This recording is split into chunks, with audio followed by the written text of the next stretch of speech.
You know, you claim victim before you make others the victim. You don't say, I'm a victim. After you create more victims. After you do the wrong thing, you don't get to say, hey, I'm a victim. They forced me to do it. The New York Post released a story that was garbage. Not the New York Post. They're such an upstanding news organization. How could they sensationalize and bullshit? Here's one of the former New York Post reporters' tweets. This is what I read. Journalist Laura Italiano says she has handed in her resignation to the New York Post after she was ordered to write an incorrect story about Kamala Harris and failed to push back hard enough. An announcement today that I handed in my resignation to my editors at the New York Post. Okay, so I'm a little confused by this because she said she was ordered to do something. So here's the thing, guys. Just off the byline itself, I'm confused because if someone orders you to do something and you resign, that must mean you didn't do it, right? Isn't that what that's supposed to mean? I mean, if you're telling me you resigned because you were ordered to do something you didn't think was proper, that means you didn't do it and you resigned in protest to doing the thing that you knew was a damn lie, right? No, it's not. She did the thing she said was improper, unethical, and a freaking lie, and now she's resigning because they ordered her to do it and she still did it. I think we have a misinterpretation of what falling on the sword means. Has anyone ever quit anything over principle? If you have, you know you quit on principle before you do the thing you don't want to do. Hey, cook the dogs. Put the dogs in the thing and serve the dogs to the people like it's chicken. No, I won't do it. Screw you, I quit. Then you do like they did on that Dave Chappelle movie. Half-Baked, that's it. Half-Baked. That's how it goes, man. You're supposed to quit. We have moral failures now. Really, worse than ever before. Everyone's a greedy bastard, man. Everybody, like everyone. Even me sometimes, I'm like, Tim, don't do that. Don't do that. Don't do that. Right? Because we're greedy, because we live in a capitalistic society that says, hey, man, everybody else is getting theirs, Johnson. Everybody looks like Robert De Niro, you know. Yeah, you kind of did. You know? This New York Post reporter who authored a story falsely claiming that migrant children were being given copies of Kamala Harris's child's book resigned Tuesday. The reporter, Laura Italiano, said that she'd been ordered to write the incorrect story and had reached her breaking point after she wrote it, Johnson. After she wrote it, once it was published, and once people went bonkers on her ass. Once they started roasting her and dragging her across the internet, running at her with razor blades and lemon juice, then she got to the breaking point. Notice her breaking point was not as she was writing the article that she knew was bogus.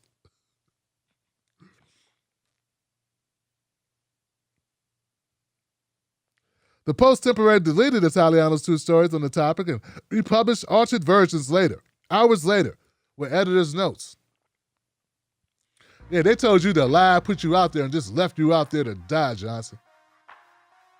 Italiano's cover story last Friday titled, Cam on In. Solo kids at the border welcomed with copy of Veep's book. Foster reported that the migrant children were provided with welcome kits that included Harris's 2019 book. The story was void of evidence supporting that claim, which appeared entirely based on a Reuters photo showing a single copy of the book propped up against a backpack on the table at the Long Beach, California migrant shelter. Damn. That's a leap, Johnson. So you saw one book in a photo near a backpack, and then all of a sudden you draw the conclusion that all the children's get a book, a Kamala book, and that would be like a way to sell a book. Now, I'm from Maryland. I live in Maryland. I lived in Maryland most of my life. There was a mayor in Baltimore. She wrote a children's book. And then she had some deal to have it distributed or to give copies as something within using her power as the mayor or something. And it was basically a kickback scheme Basically corruption. Then she was like boarding herself up in the house because they came to lock her up for it. Because it's against the law to use your position to enrich yourself by making a contract to sell your own personal book to profit or something like that. I don't know. So there was like an innuendo here, guys. It's not just a bad story. It was also, could be taken like, is this legal? This is not just oopsie. This is also like, just fodder, like, all the right-wing news sites just like, yes, we got her. Yeah. And they talk about it. This created a whirlwind of talk and publicity and clicks and views for the right-wing nut jobs. And you know how it is. Okay. So the story was debunked by other news outlets after it was heavily promoted in the right-wing media and brought up in the White House press briefing. A spokesperson for the city of Long Beach told Washington Post that the copy of Harris's book was donated to the shelter by a community member as part of a citywide book and toy drive to support young migrants. The Post fact check gave Italiano's reporting 4 Pinocchios. Ooh. That is a lot of Pinocchios. I guess Laura Italiano then went to Twitter and decided to tweet about her issue. Here's the thing, guys. I've been very critical of Kamala Harris. I will continue to be critical of Kamala Harris. She deserves criticism. A woman brought this up to me recently. She said, I thought I would feel differently about having Kamala as if, having a black VP in there, a black female VP in there. I thought I would feel different about it. But it's, string a bell on the wire. There was a famous episode where they said, it's like a 55-degree day. Nothing to write home about. Oh, Tim, you're so cold-blooded. I'm just being real, man. I mean, how many people do you know talk about this? It's not celebrated. That being said, Johnson, we don't have to make up stories about it. I said, that being said, we do not need to make up stories about it. It already appears bad enough that no one talks about this historic event. It's an historic event. That's bad enough. No one's like, really? I don't hear anyone talk about it positively. Not even in independent media. But that doesn't mean you're going to make up bad stories. I mean, Kamala's backstory and Kamala's record has enough in it that we can already use. That's why, I feel it's bad form and also feel it's pointless to make up shit. When people give you such a plethora of real stuff to talk about. So, you did the right thing, Laura Italiano. Good for you. Quit and learn how. Learn how to stand up. Learn how to claim victimhood. You claim victim before you make others the victim. You don't say, I'm a victim. After you create more victims.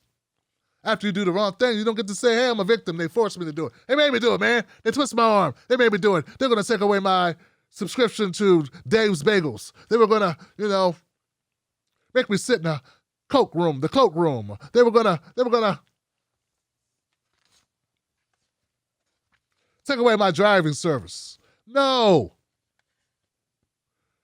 Refuse to do the thing they want you to do and then write about it and be a hero. That's how you be a hero, Laura. Let me ask you something. Do they know us? When I say they, I mean the talking heads on cable news. Do they know you? I mean, they talk about the world as if it's a sport. They play political games, report on our pain, rack our brain to feed the stock exchange, but do they know us? Do they know what we care about? Nope. They're too far away. They can't see us. They can't feel us. They can't relate to us. See, when you want to know what's going on in your world, trust someone who lives in your world. Subscribe.